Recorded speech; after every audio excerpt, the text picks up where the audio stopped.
Hindu calendar ప్రకారం ధనుసు మాసానికి ఎంతో ప్రత్యేకమైంది. ఈ సమయంలో సూర్యుడు ధనుస్సు నుండి మకర రాశిలోకి ప్రవేశిస్తాడు. విష్ణుమూర్తికి ప్రీతికరమైనటువంటి మాసము ధనుర్మాసము.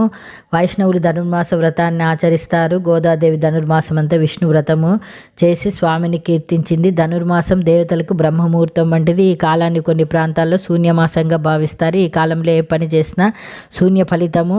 అందుకే ఈ మాసంలో చేయకూడని పనులు. ఈ కాలంలో సూర్యుడిని సుమారు నెల రోజుల పాటు సంచారం చేస్తాడు. ఇటువంటి కాలంలో శుభకార్యాలు చేయకూడదు. ధనుర్మాసంలో ఎలాంటి వివాహ కార్యాలు, నిశ్చితార్థాలు, వధూవరుల వివాహాలు చేయకూడదంట. ముఖ్యంగా ఇంటి నిర్మాణాలు, ఇండ్లు కొనడం, కొత్త ఇంట్లో ప్రవేశించడం వంటి పనులు చేయకూడదు. మరోవైపు కొత్తగా ఏదైనా వ్యాపారం ప్రారంభించిన అనేక నష్టాలను ఎదుర్కోవాల్సి ఉంటుంది. ఎందుకంటే ఈ సమయంలో సూర్యుడు బలహీనంగా ఉంటాడు. అందుకే ఈ శుభకార్యాలను చేపట్టకూడదు. మద్యం మాంసానికి దూరంగా ఉండాలి. జ్యోతిష్ శాస్త్రం ప్రకారము ఏడాది పొడవునా సూర్యోదయము సమయము ఎప్పుడు అశ్వరథాల ప్రయాణం ఆగదు.